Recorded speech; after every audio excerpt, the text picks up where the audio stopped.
Hello, everyone. We will begin the meeting shortly.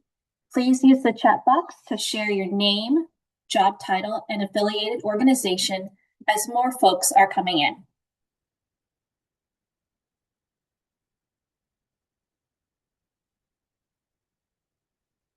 Good afternoon and welcome to the December 17th Digital Equity Stakeholder Meeting. On behalf of the State of California and the Department of Technology, we thank you for being here. Before we begin, a few housekeeping items. Presenters, please cue Ricky to advance your slides. Select side-by-side speaker mode for the best viewing experience when your slides are shared and visibility of the ASL interpreters. Closed captioning is available. Select CC closed caption on your toolbar and select show subtitle. Please note there is time allocated at the end of each agenda item for questions. Use the Q&A box to type your questions related to that portion of the agenda while the presenter is presenting. Use the raise hand icon on Zoom or *9 if you're calling in by phone. Our team will request that you come off of mute and video. Feel free to turn on your mic and turn on your video at that time. Chat will be off while the presenters are speaking so that no questions are lost in the chat. Chat will be available when prompted. Next slide, please. This meeting is being recorded. We will be posting the recording, slides, and transcripts of this meeting to the Broadband for All portal. Use the QR code listed on your screen or click on the link in the chat to access the post-meeting materials from past events. Because of this, AI note-taking bots are not permitted and will be removed from the meeting. Next slide, please.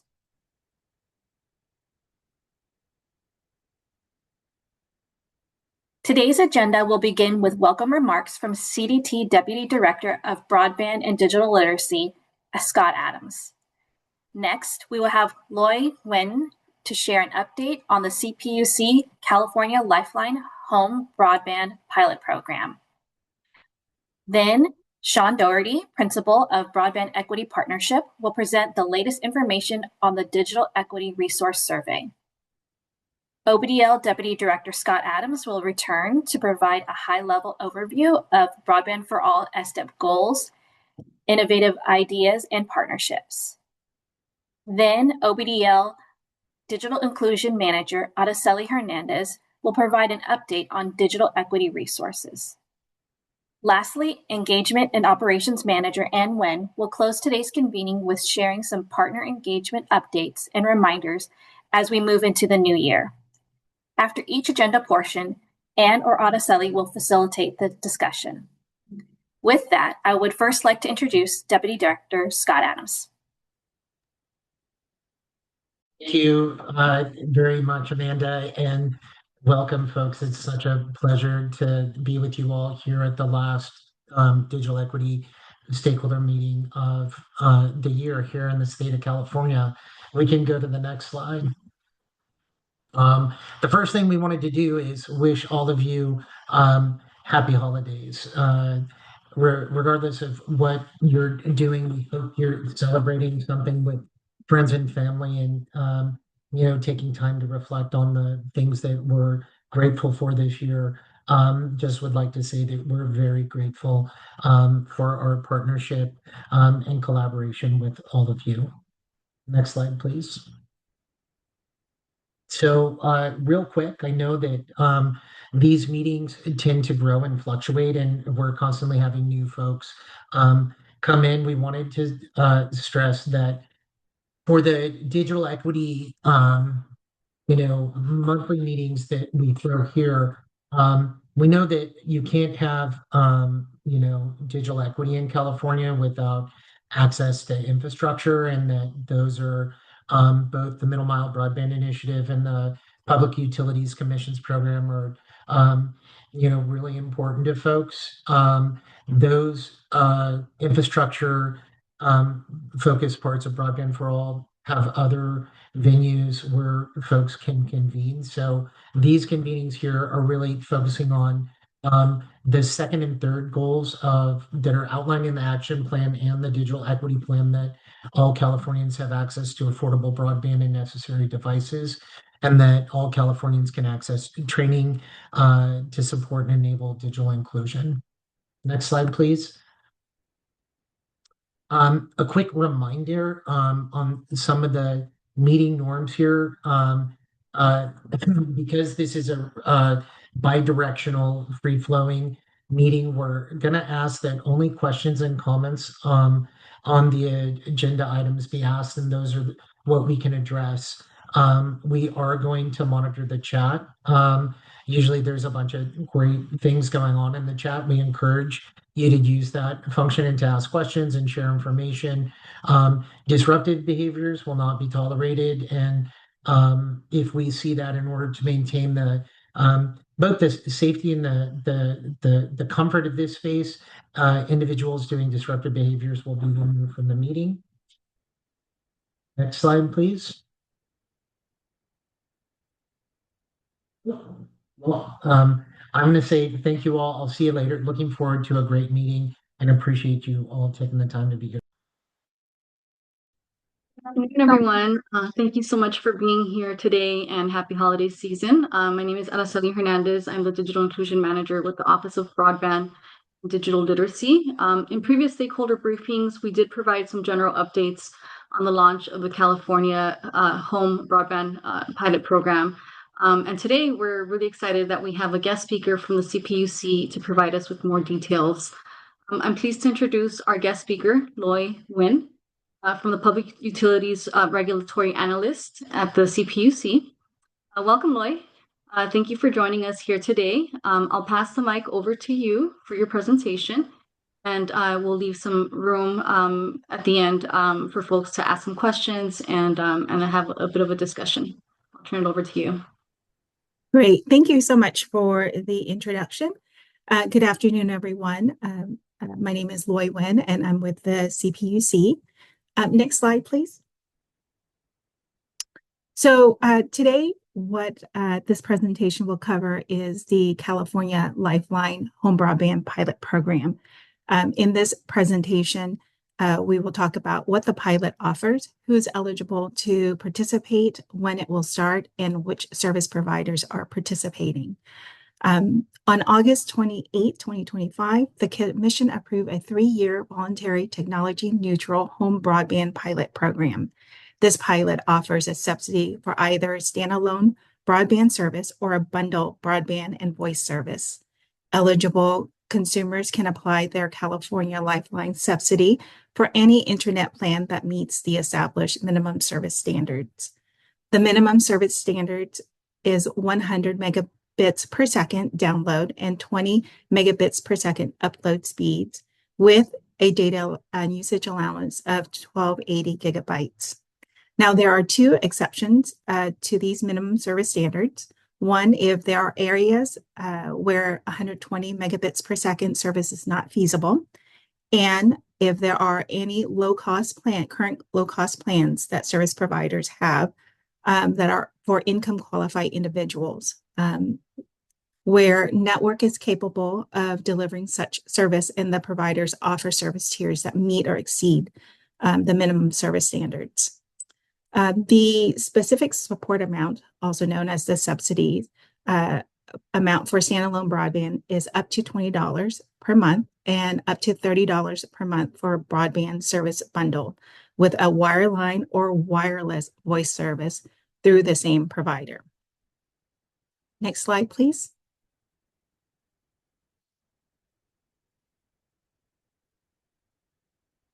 Great. Eligibility for California Lifeline Home Broadband Pilot requires applicants to meet either program-based or income-based eligibility requirements.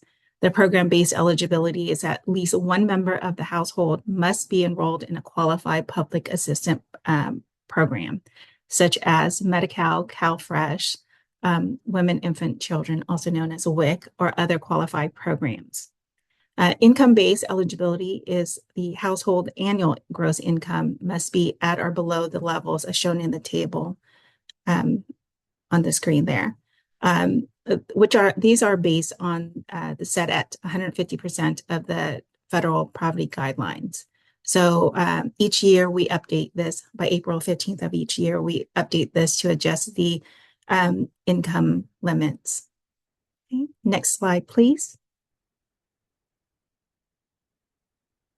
So as the CPUC continues its efforts to help close the digital divide and improve broadband affordability through the establishment of the California LifeLine Home Broadband Pilot Program, our objective is to increase both provider participation and overall enrollment in the California LifeLine program. Our upcoming milestones are scheduled for the first quarter of 2026. The first key date is January 26th of 2026, marks the launch date for the pilot program. Now, this launch date is for current California LifeLine service providers or those with a commission issue certificate of public convenience and necessity, also known as a CPCN, or a wireless ID registration, a WIR. The second key date is going to be in February or March of 2026. We plan to issue guidance through a resolution for non-CPCN WIR providers. This guidance will outline how non-CPCN WIR entities can register and participate in the pilot program. Now, in September of this year, I had sent an email out to parties to announce the launch date. And since then, we have received 3 advice letters, 2 from current LifeLine providers and 1 from a commission issue CPCN, non-LifeLine providers. So we approved 1 and 2 are pending our review. So for those that are current California LifeLine providers or commission issue CPCN or WIR that are interested in participating, we encourage you to submit an advice letter so that the team can begin reviewing the advice letter. Okay, at this time, I'm going to stop the presentation and take any questions.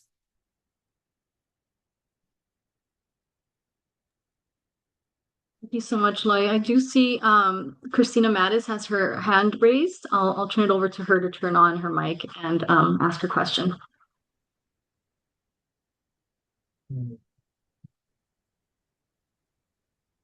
Okay, wonderful. Good afternoon, everybody. My name is Christina Mattis with the California Department of Education. Loy, thank you so much for this information. My question to you is, are there any promotional type materials already developed that we might be able to leverage when supporting the outreach to our schools for home connectivity? Sure. And I'm sorry, Arcella, can we add Shari Worcester to the panel? She is with California LifeLine too. And Kristen, I will answer that question. Sorry, I forgot. You said her name is Sherry. Shari, Chari, Worcester. Luke, Angela. Oh, perfect. Yes. Okay. Kristen, yes, we currently do not have any marketing material. We leave it up to service providers to market the program. I think, and Shari, if you can correct me if I'm wrong, that we are working on maybe a fact sheet that we can provide to interested parties. So that way, if there are questions, they can refer to it or hand that out to interest consumers. Did that answer your question? Oh, you're mute. Yeah, it looks like she's not able to. Oh, there we go. Okay. Yeah, the feature keeps going on and off to unmute. Thank you. That does help. I'll open this up to the floor that should anyone be interested in potentially collaborating on marketing materials, promotional information, would be happy to join those efforts. We know from previous conversations that recipients tend to trust information if it looks the same and sounds the same. So I'll drop my email address in the chat and happy to collaborate. Thank you. Very much. And I do see there's several questions that are coming in via chat, and also some folks still have their hands raised. I'll turn it over to Patrick Messick for a question. Hi, thank you so much for the details on the program. I know it's one that our community is really excited about. Just a two-part question. First, I saw that there's income and means tested eligibility for the program. One eligibility criteria for the ACP was community eligibility provision schools. California Ed Code prohibits schools from sharing information about free and reduced lunch. So in California, for this program, will CEP be an eligibility pathway for students and schools to help facilitate enrollment for all the students who no longer have coverage through hotspots with the end of those COVID era programs? So one, is CEP an eligibility pathway? And then two, we know how important it's going to be for these ISPs to participate. I see one of the big questions in the chat is who are the participating ISPs? So I just want to uplift that question. Who are the participating ISPs? And then what, if anything, can we be doing to get more ISPs to submit their advice letter? Thanks. Okay, great. I think I might need Shari to answer the first question because I'm not familiar. Shari, can you unmute? Okay, perfect. Hi, everyone. Shari Worster here. I am one of the supervisors for the LifeLine program. Okay, to answer your question, Patrick, I believe the first question was if it has to do with the eligibility, right? I forget the acronym you used, but whether we can include them in the eligibility programs, correct? Okay, so right now, the answer is no. What we did was we used the same eligibility criteria that the current program has. Remember, this is a pilot program, and we're here to test this pilot program before we can decide on whether we should make this permanent or not. So to make it easier for the LifeLine program, we use the same eligibility requirements as the current program. Now, in the future, we may visit that. We may, consider that. And then I believe the second question had to do with who are the current, who ISPs have submitted their advice letters. Lloyd, do you have that?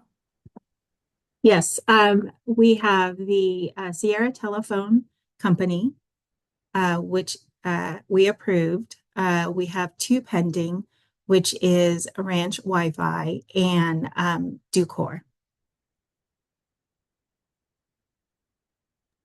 What I would like to add, if I may, what I would like to add though is that we are constantly in conversations with other providers. So we do get a lot of inquiries. And go ahead. Sorry. And we anticipate to get more in the new year, more advice letter from interested parties to participate, to submit their advice letter. Yeah, Loy and Shari, kind of to add some context to Patrick's question and to potentially ask one of the questions that's in the Q&A. A lot of the stakeholders and partners that come to these meetings have personal relationships with various providers in their communities. And so I think they're asking, someone asked, how can an interested provider with the CPN submit an advice letter? Is there some kind of like a web page or a link or something that we could drop in the chat so that local and regional folks can ping their local provider partners and give them a reminder about the opportunity? Sure. The only way is to reach out to your local provider and, ask them if they are going to participate in the pilot. I don't know if we have anything that I'm not sure how to.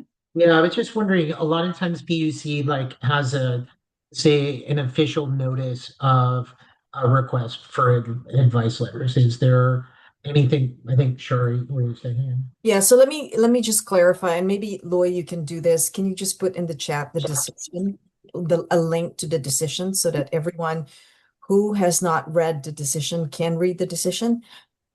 The advice letter process is a commission process. So we do have that process. It's not specific to LifeLine. It is a commission process. Now, also, if you can put a link to our general order, what happens is that if a service provider, an ISP is interested in participating in the program, all they need to do is follow GO 96B. The decision specifically states what needs to be included in the advice letter, and then file the advice letter with Communications Division. We have a process, and it may be that this is something that I'll have to go back and check so that I can share with all of you a link to where they can file the advice letter. Okay? I think that would be super helpful. Thank you. And that I hope Patrick that helped add some additional context to the question. Thank you. And I do see there's additional questions that are coming in through the chat. One of the questions asks about what is the timeline for approval of advice letters? Yes, the advice letter, it's staff has 30 days to make a decision on the advice letter. There is a 20-day protest period within that 30 days. And I'll drop the link to the General Order 96B, which just talks about outline the advice letter process. We do have another question here asking about which provider was already approved. And I believe you covered that. If you want to repeat that again. Sure. Sierra Telephone Company. Thank you.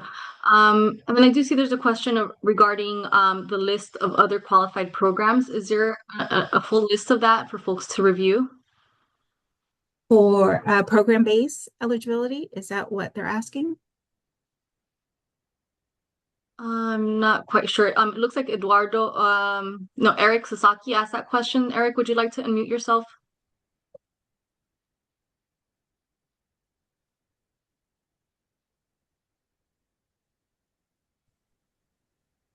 We can always Hi there. Yes, okay, thank you, I Eric. think on your slide it listed several programs and it said other programs. We're just wondering if there was a complete list or if there's other criteria.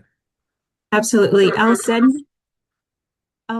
link the California LifeLine webpage, and it lists all the qualifying public assistance program, and also more information about income-based too, and then steps for consumer to participate. Thank you. I do see Gina Gates Lopez has her hand raised. Gina, would you like to unmute yourself? Hi, thank you so much for taking my call. I have a question about participating in this pilot in conjunction with CASF, a CASF grant. We actually just brought this up. We do work on 3 CASF grants in Santa Clara County, and we're finding a big need for internet connection. And the answer I got was it's a no-no. CASF does not allow for giving out hotspots and giving connectivity to people. But it kind of seems there may be a good connection between what we're doing with CASF, digital literacy, and giving them a computer, and possibly hooking them up with a provider. Am I incorrect, or is there a possibility to do this? Shari, do you mind answering? Is that a question for us? Or because okay, participation in the LifeLine program in general, which includes the broadband pilot, is voluntary.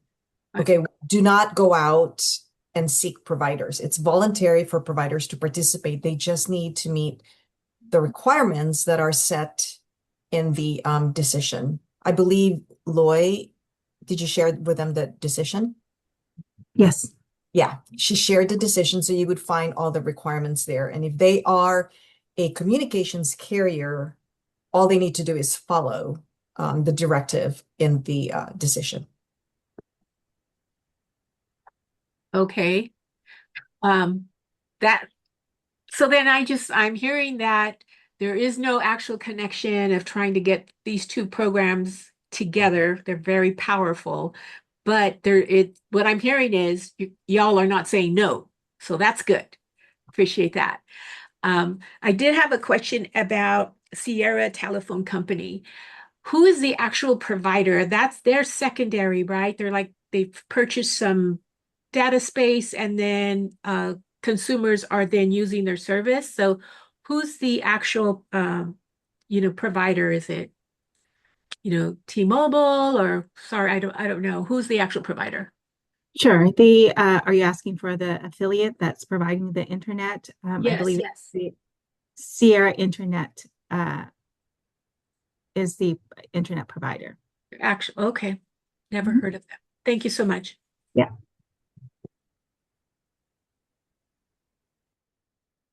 I do see one additional hand raised, and there are still several questions in the chat. Not sure if we're going to get through them all, but we're doing our best to answer as many questions as possible. I'll turn it over to Ron Suarez to ask his question. Yeah, I can't help but question the entire paradigm under discussion here. For example, sidewalks are part of public infrastructure. I don't have to pay a sidewalk provider when I want to go from my house to a business. And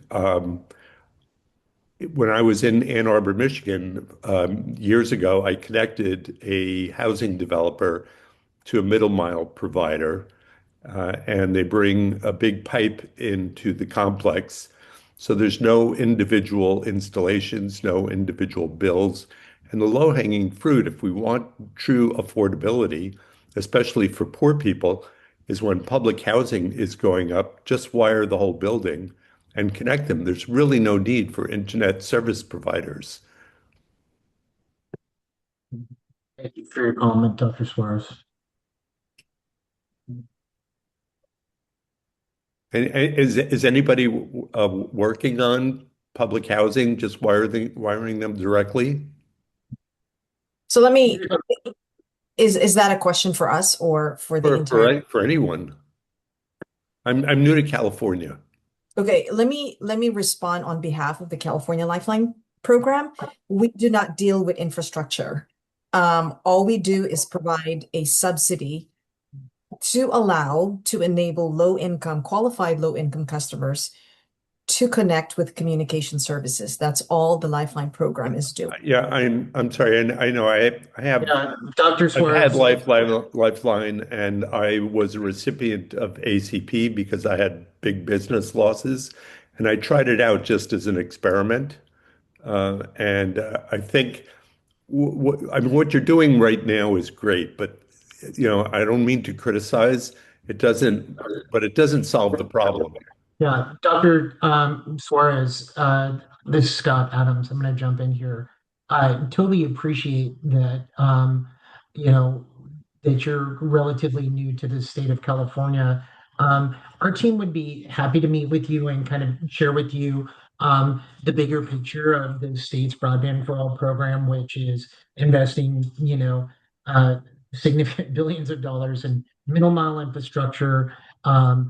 Loy and Shari's peers at the Public Utilities Commission have a suite of last mile infrastructure programs, including a public housing account that is working to wire accounts. So the Broadband for All program in California, it consists of many interdependent programs that are out there to increase connectivity. And this is one thing that the Public Utilities Commission is doing to help address affordability.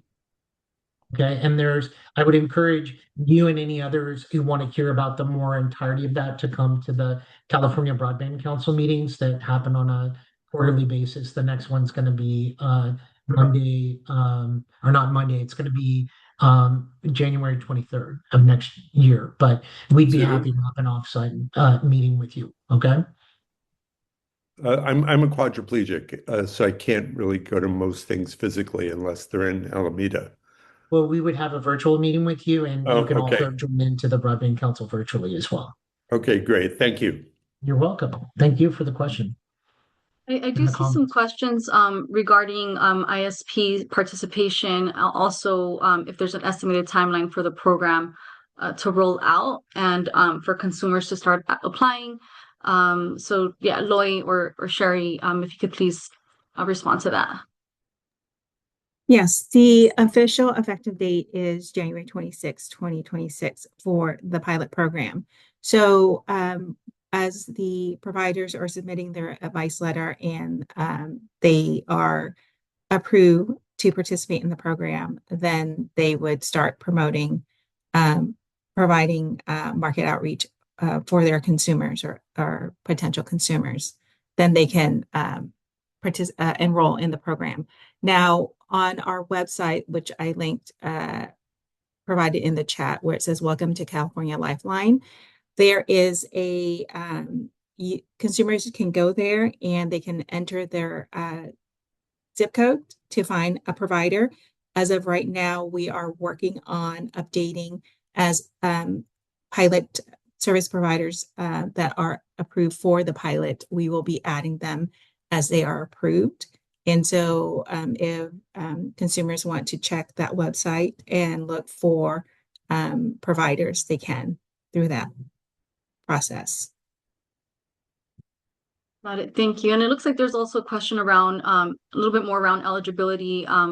Patricia, it was asking about wanting to be a consumer and are currently enrolled in Internet Essentials. Will that still qualify her? Patricia, so you have your hand raised. You're welcome to go off mute. Hi, yeah. I'm a consumer right now of Internet Essentials. And I beg your pardon? No, go ahead. So I wonder whether I would be eligible for this program either instead or with the other program. I think it sounds like I would save more money through this program. Patricia, all right, okay. It sounds like you're currently with Comcast, enrolled in one of their internet program, correct? Yes. Okay. So as of right now, Comcast has not submitted an advice letter to participate in the program.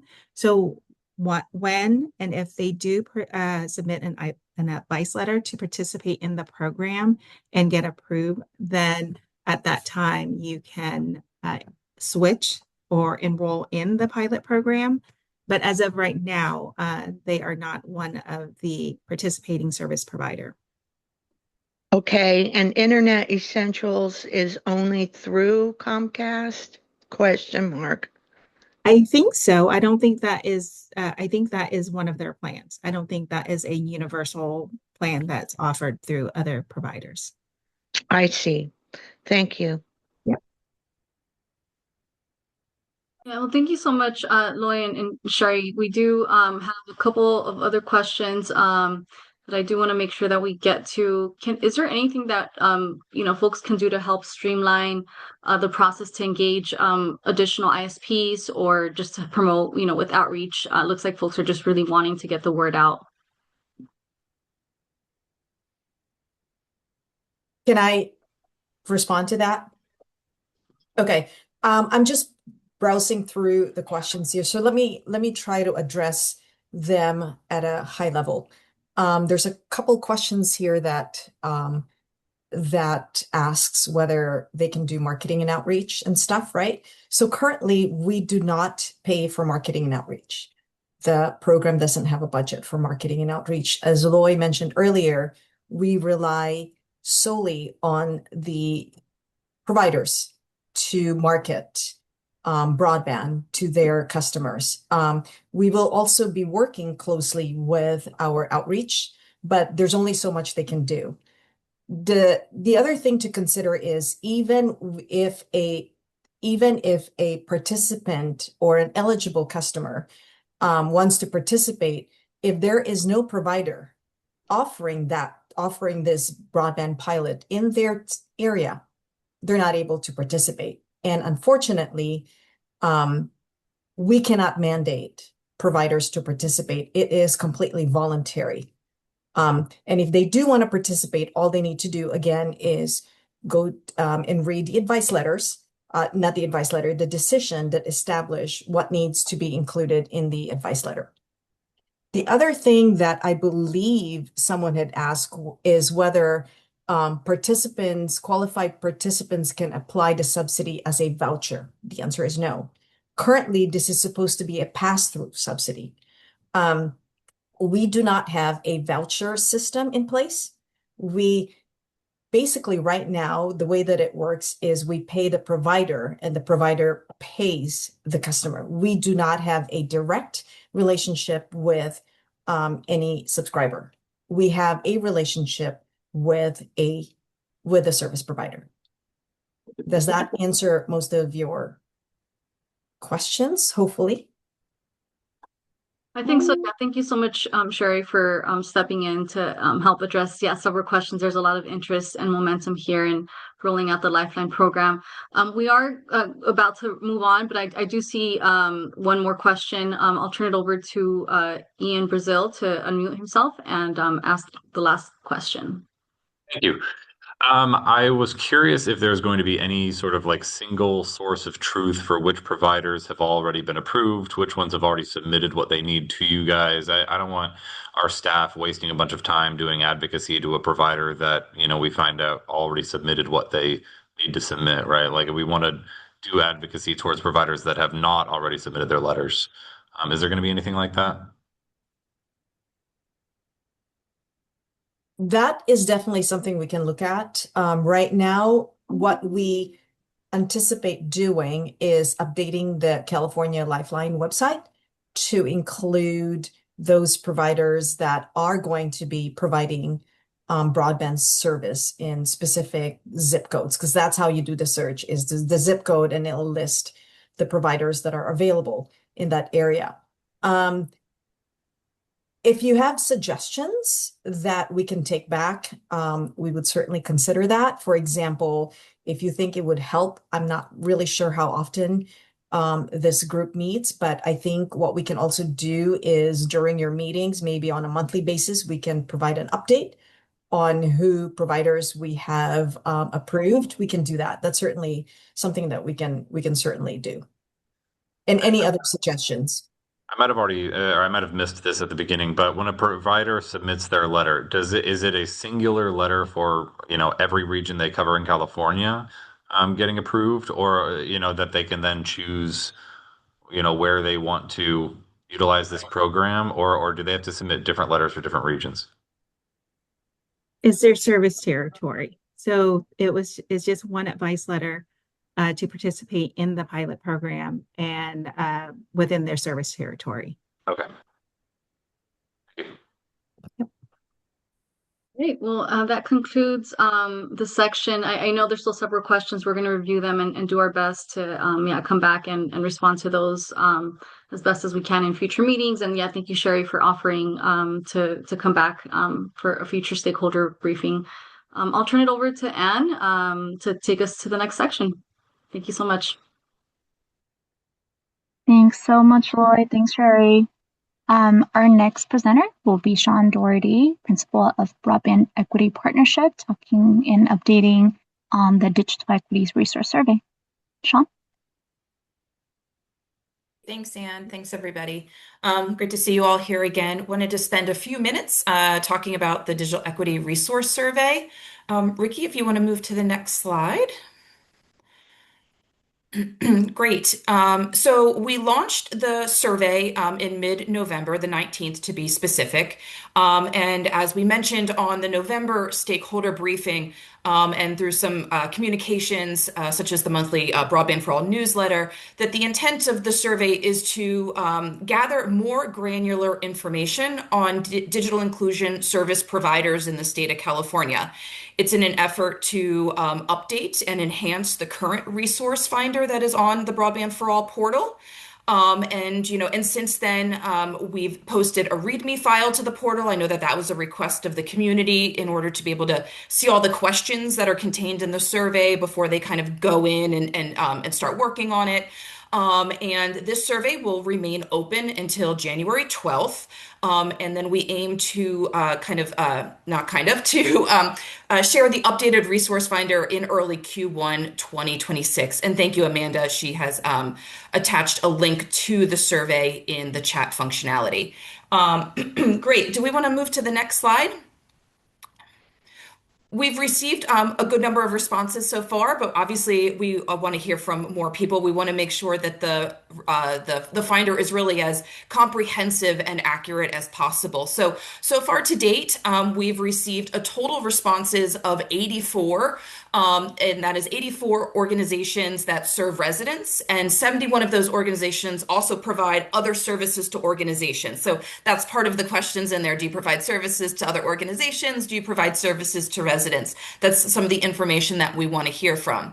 And while we received 84 responses, that has identified almost 250 statewide locations for us. So, when you go into the survey, it asks for your organizational information, but it also gives you the opportunity to put in physical locations if, say, you serve countywide or if you serve statewide. So that's us wanting to get that more granular aspect of the information. And I think you can see here we've heard from 27 different libraries or library systems that represent 179 locations, right? So a county library may have 10, 15, 30 locations, and we want to capture all of those individual locations. So we've done presentations and demos, and we can also do bulk uploads, both of which I'll speak about in just a few slides. So we can go to the next one, Ricky. Great. And this is just kind of a clips of we've gotten of kind of the top responses by county, seeing LA County with 13, Riverside with 9, San Diego with 6. But then when you look at responses by location, we have 42 different locations identified in Riverside County, 38 in San Diego, 23 in Los Angeles. So we're kind of tracking the responses by both the number of locations and by county representation. And these are as of yesterday. And so we can go on to the next slide.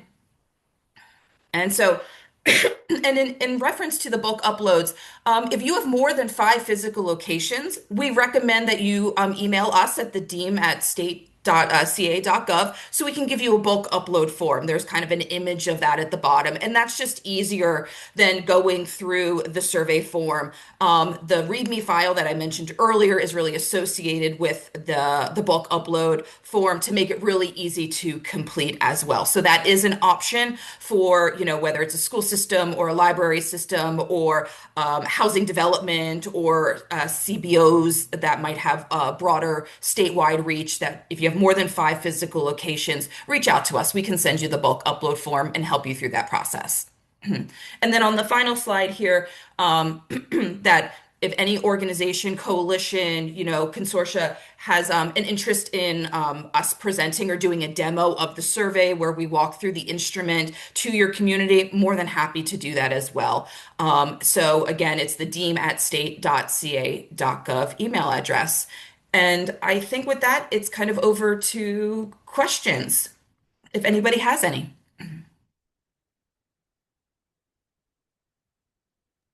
Are there any in the chat? Let me see. Thanks, Sean. I'm not seeing any in the chat at the moment, but folks, feel free to raise your hand. Great. And chat is now open. Wonderful. And I see the survey link is in there, so please head to the survey, take a look. I see one hand raised, Sean, from Gina. Great. Gina, go ahead and unmute. Thank you, Sean. Appreciate that. I was just taking a look at the survey. We did participate last time around, and we made it actually a special link so that we could track any person that came our way from California for All. We haven't received any yet. So my question is this: what's the criteria to get on the section that provides devices? Because we didn't make it onto that section. And but we are in the other section. But I think that one about where you can get it said low cost devices, and our devices are free when they complete a digital training program. So did you say that you just completed the revised survey? No, I haven't done it yet. Oh, But I okay. was looking at last year how we were placed, and so I just before I completed this, I thought maybe I need to write something differently, or I don't know, but we weren't listed. Okay, let us take a look into that and see. It might just be something in the back end. But yes, you'll notice that one of the kind of digital inclusion services or program offerings we do inquire about is free or low cost devices. So if you kind of, if you mark that off, ideally, if everything in the back end's working correctly, if they say, I'm looking for devices, your organization should pop up if it fits within, the geographic area or other filters that they might have set. But we'll take a look to see what's happening on the current resource finder. That would be great. So it's listed under People-Centric Ventures, and the program is San Jose On. So we now are serving the entire county. And when I looked up in Santa Clara County, we're the only ones there. That just can't possibly be true when it's for digital literacy. Yeah. But anyhow. Well, I think, one thing we would request in partnership with you all, Ms. Gates Lopez, is thank you for entering your information in there. If you would also encourage other entities in your community or county or region that are doing digital inclusion work to complete the survey. We'd like to plot them on the updated map. When we put this new data up in January of next year. Absolutely, will do. Great. I think we just have one. Just one note that I wanted to make. Above and beyond, we're really encouraged by the response that we've gotten from this, from the survey, particularly because it's helping us make the changes that you all within the ecosystem has asked us to make to the resource finder. We're just super appreciative of both the individual responses and the number of folks that we've been working with on bulk uploads, from Long Beach to Los Angeles to Riverside up to Sonoma County and beyond. And just, again, thank you. And we know how busy you are. We know how capacity is constrained, and just want to reiterate, it should take about 5 to 10 minutes. And if you're encountering any obstacles or barriers, our team is at the ready to help eliminate those.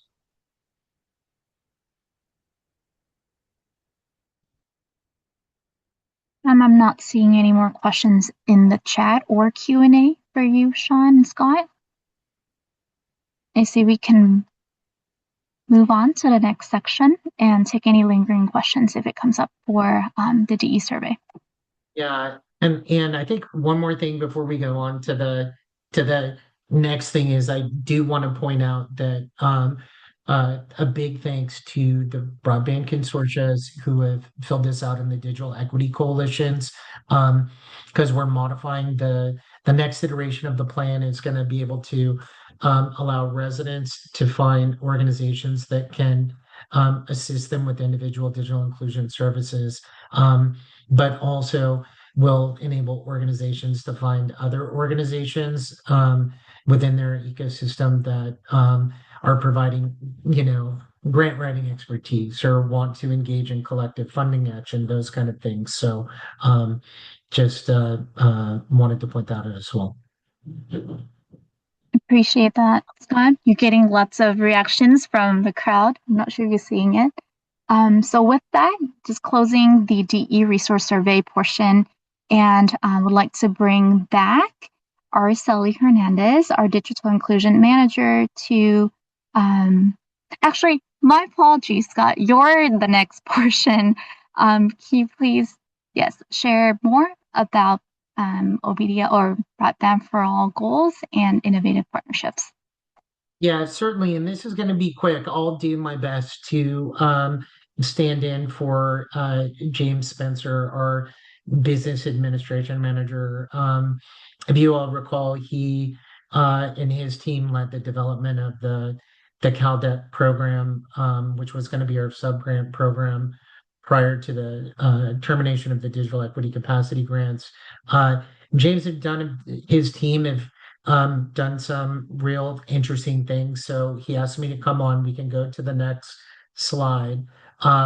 We wanted to give you all a heads up that in January, after the new year, we will be launching a request for innovative ideas, which is a relatively unique procurement vehicle that was established in the last, in this governor's administration. And we're going to have 7 different challenges for the ecosystem around promoting and tracking low-cost offers, digital literacy, skills and training platforms, digital navigation services, both devices and helping to further build out the statewide device ecosystem, educational workforce development resources, annual surveying, and then collective funding action. So James is really excited and just wanted to have me come on here and kind of put a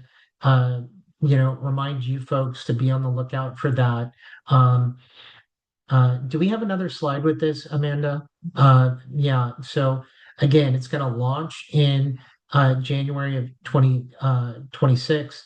A couple days after the launch, there's going to be a partner bidder webinar for folks to ask questions about it. The general time frame is we're thinking 2 to 3 months to put it out there, receive concept papers, and then potentially negotiate partnerships with folks.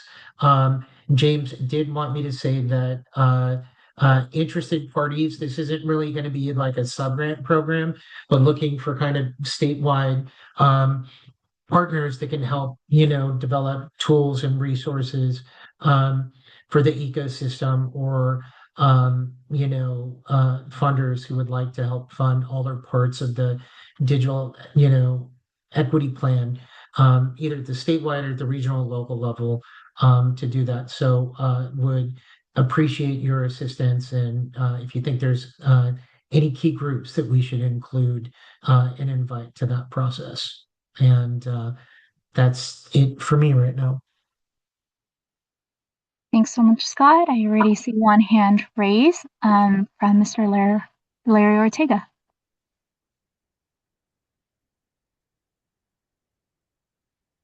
Hey, Scott, thank you for that information. I actually wanted to know, where is the legislative piece? Where is the legislative interaction to, because we're so dependent upon what's happening at the legislative level, and there's so many shenanigans going on with they're trying to shut down our landlines, and promises and money that was paid to the telecoms, to the GTEs and the Verizons and the AT&Ts to build out the fiber networks, and collected 30 years, 3 decades worth of funding to make that build out. And then when we get to the say, okay, where's the middle miles at, where's the connectivity to the home, it doesn't look like there's a legislative angle in your chart there, and not your chart, but the individual's chart is putting that together.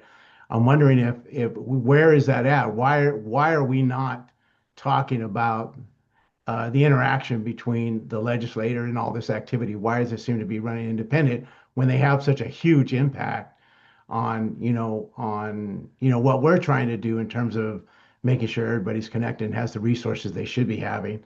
And there's nothing that I'm seeing or heard so far that looks like that's going to broach that idea. Do you have any comment relative to that?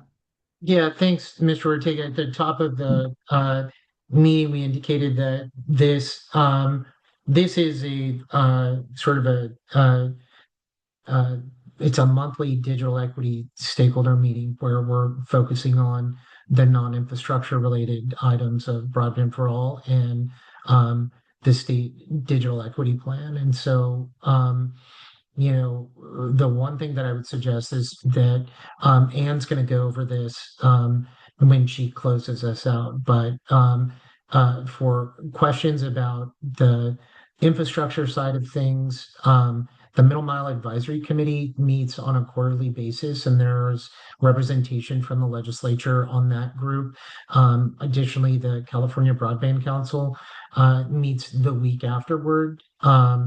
And there's also legislative representation on that. This is really a place for the digital inclusion folks to come together and align and coordinate and collaborate on the really those non-infrastructure goals 2 and 3 about making sure that folks have access to affordable broadband and devices and access to the skills and training that they need to participate. So I hope that answers your question. Thanks for that, Scott. A comment that I'm seeing in the Q&A is from Aaron asking if we can bring back up the categories for the RFI again, please. Yeah, sure. And we're going to be posting this on the Broadband for All portal. And it's been our last presentations, but here is a look. Thanks, Ricky. Thanks, Scott. At this time, I am not seeing any more hands raised or questions in the chat or Q&A. I say we can move on to the next portion. Now, really inviting back Araceli Hernandez, our Digital Inclusion Manager, to speak through and share with us the digital equity resources. Araceli? Thanks, Anne. Hi, everyone. Thank you so much for your continued participation. In this next section, I'll be providing some digital equity resources updates. Next slide, please.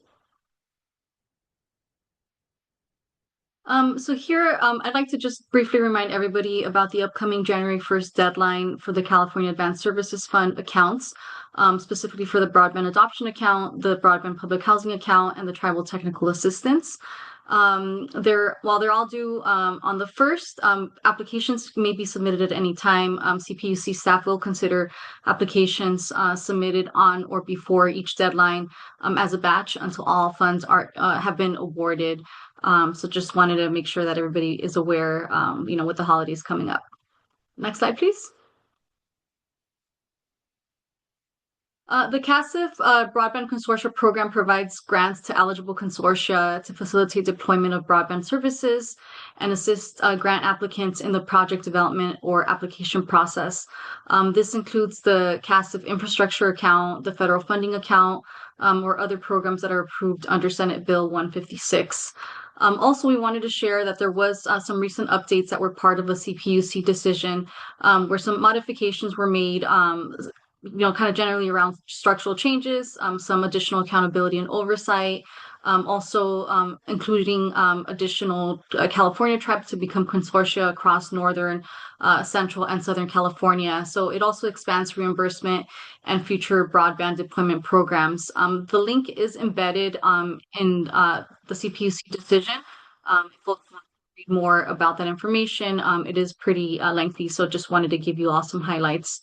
Also, wanted to make sure that you're aware of some key dates to note surrounding the grant cycle for the Regional Broadband Consortia. It begins on December 19th of this year, and it'll be wrapping 20th of 2026. And the preliminary awards will be announced in May of 2026. So just wanted to make sure that everybody is aware of some upcoming dates. And the application for the tribal consortia will be opening up after tribes have had an opportunity to provide some feedback to the commission at each of the 3 regions. We did include the link, like I said, to the decision in here. Once the slides will be available, you can click on that for more information. Or if you have any questions, there is an email address at the very bottom of the slide. Next slide, please. Next, I'd like to note that the CPUC will also be hosting a webinar on mobile broadband services. Will there be providing an overview of the CTF and the E-rate programs, along with the Federal Commission's decision limiting E-rate and CTF's stance. The QR code will take you to the registration link for the webinar, which is taking place on January 13th at 10 a.m. Next slide, please. And another reminder here is that the NTIA will be launching a NOFO in the spring of the new year for the Tribal Broadband Connectivity Program. It has an estimated $500 million in funding available for infrastructure and adoption. New federal rules apply to grants, and a formal tribal consultation will be announced prior to the NOFO launch. And again, we did include the QR code here for folks to read a little bit more about that press release that was shared recently. All right, next slide. And so I'll go ahead and wrap up here and open it up if folks have any questions. I see one hand from Mr. Ortega. Araceli.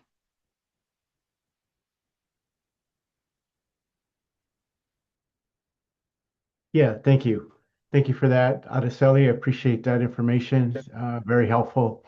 I wanted just to kind of tag on to the last comment that I made relative to legislative, connection and the importance. I think what I really was saying is that we really need an advocacy arm that is connected, that we come together and share, what our impacts are, what information we have relative to, the wireless technology. A lot of us want, a lot of the Comcast and the Verizons, they want everybody to go wireless, but have ignored the health concerns, the health issues.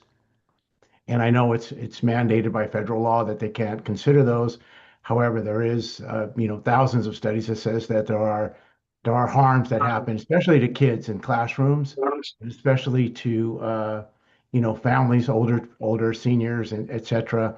And I don't think that we're doing a good job of the advocacy part. I think that's an important piece that we need to have incorporated so that we're connected. I mean, you have people going to the Broadband Council meeting, then you have them going to the Middle Mile meeting, but they're kind of all separated, and we're not kind of collectively coming together here. Where you have a really strong, coalition here, these individuals that are all on the front line and are personally affected, and I don't think they're getting all the information. So I just wanted to say, I think that's really important. What you decide to do with that, obviously, is up to you guys. But I think it's something that we need to look at and that the public needs to be informed on, especially the amount of money that the Verizons, the AT&T collected to build out fiber and never had done that. I mean, that story's not even being told. And I don't know how many people are on this call that know about that, but there's books have been written about it, reports, filings Mr. that have been Ortega, done.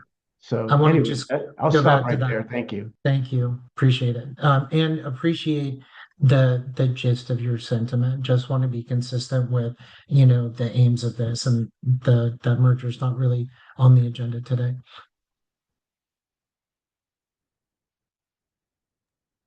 Patrick, I see your hand. Go for it.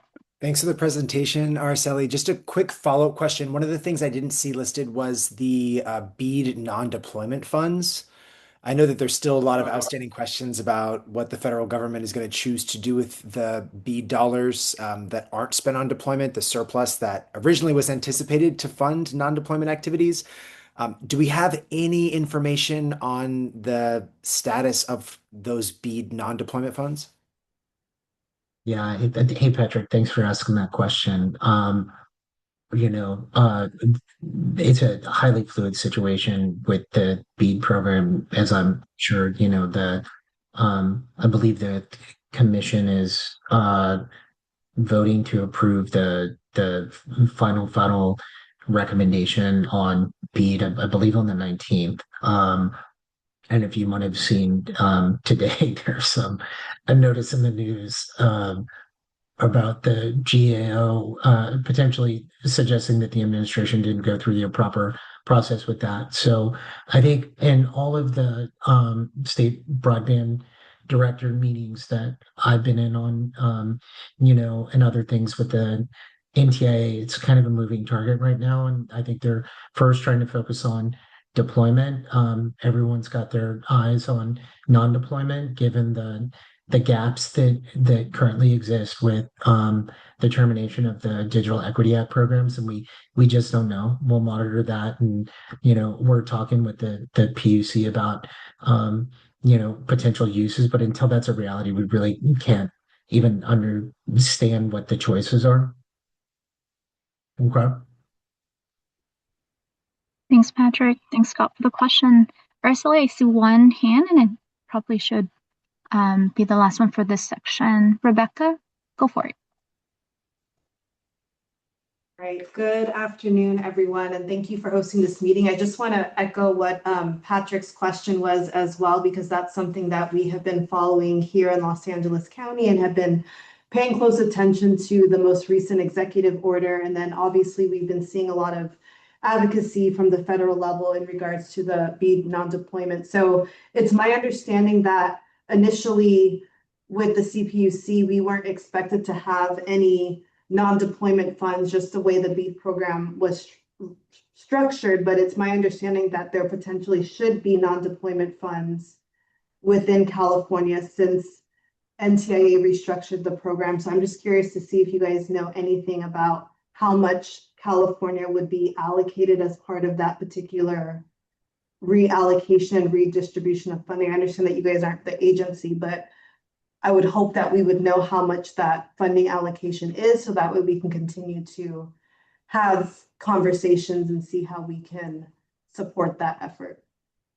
Yeah, thanks, Rebecca. I think California's final proposal is not yet been approved by the CPUC, and then would have to be approved by the NTIA.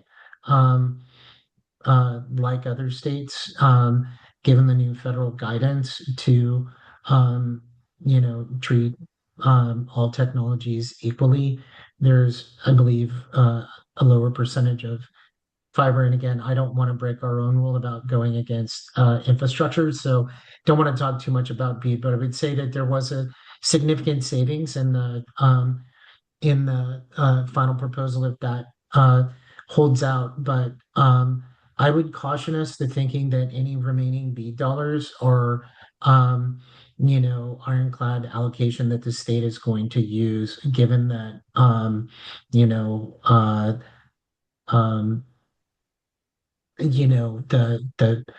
the federal priorities on funding those types of things. So the best thing we can say is that there was a savings.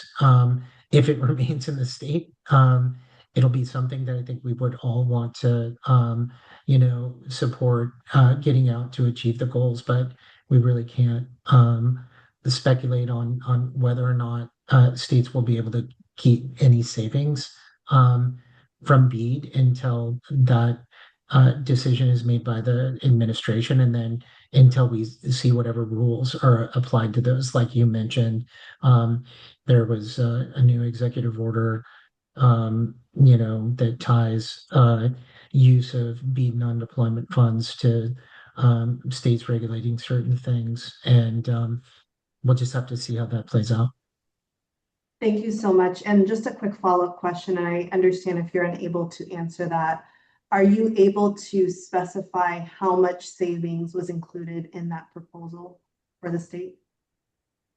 Yeah, I think you can see the final proposal that staff submitted to the commission, that the CPUC staff submitted to the commission. There's an appendix, and you can see which projects they're recommending and total it up. Like I said, it's I don't know what the percentage is, but it's a fairly significant savings. Okay, that is good to know. So just to confirm, there is savings from the BEAD program within California that we can reference in their proposal and see how much that allocation is. Yeah, I would just caution you. I would potentially view it as a savings, and caution perceiving it as an ironclad allocation because there's been a lot of fluidity at the federal level and on this. Right. Okay, understood. That's very helpful. At least it gives us a baseline of what that may look like, and we can utilize that internally. Thank you so much. Thank you. Thanks for the question, Rebecca. And Scott and Arsley, thank you for taking all the questions for this section. No, and thank you for everyone staying on. I know we're a little bit over time, but the next part is partner engagement. So would love to bring the slides back up and quickly go over what next year would look like for us. Next slide, please. So you know that we've been meeting monthly and been referring to this as stakeholder meetings. But starting in January, we're hoping to rebrand these stakeholder briefings to become Digital Equity Community of Practice. And that is to continue our goals for alignment, coordination, and collaboration within our statewide digital equity ecosystem. So what you can expect is monthly meetings like we have been doing, a meeting where we continue the bi-directional engagement with taking questions, having guest speakers, sharing information and best practices, and look forward to having more subject matter and community expert panels. The agenda will be driven by relevance and partner input, as you've done with the registration for this meeting when we ask about who we should feature and what topics we should feature. So looking forward to analyzing that and seeing more of it. Next slide, please. And just as a quick reminder, I know we spent a section of the agenda for the Digital Equity Resource Survey. Due date is January 12, 2026. And please contact deem at state.ca.gov for any bulk upload, presentation demo requests, or simply any questions that you have about the process. We're here to help you. Next slide, please. And then a few upcoming events that Scott referred to earlier. In the order of it happening, CPUC info webinar on mobile broadband services. CTF and E-rate is taking place on January 13th. Middle Mile Advisory Committee regarding infrastructure is on January 16th. And our California Broadband Council meeting is on January 23rd. And what I just mentioned, the DE Community of Practice, the first one of the year, will take place on January 30th. So these slides will be available and we'll be communicating these via emails as well.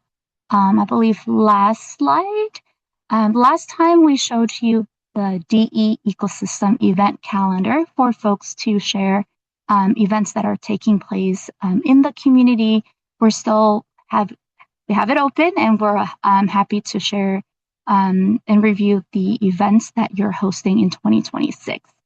And you can access both the form via this QR code. Next slide, please. And that wrap up most of my slides. Please, if you have not already, subscribe to our monthly email update using the QR code here or the link in the chat. Our homepage and website for all things broadband is broadbandforall.cdt.ca.gov. And feel free to contact for any general question at broadbandforall@state.ca.gov.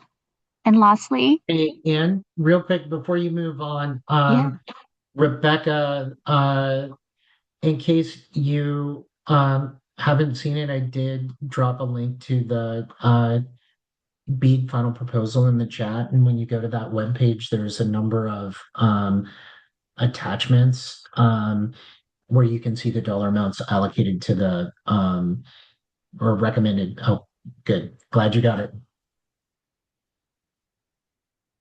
She asked, which attachment is it?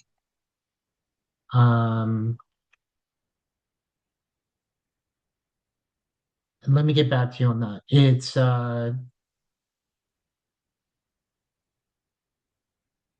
Luke, are you on? Do you know which attachment that is? Not off the top of my head, Scott. Got it. It's not A. Rebecca, we'll do some homework and shoot you an email. Thanks so much for connecting. Patrick just shared a really good article kind of summarizing the final proposal. Look at this, information sharing already. All right. Well, thank you, Patrick. Thanks, Rebecca. And thanks, Eduardo. Happy holidays. Our last slide is really a big thank you to you all for being part of our journey in our 2025 year. We look forward to seeing you again in 2026. Thank you all. Have a great holidays.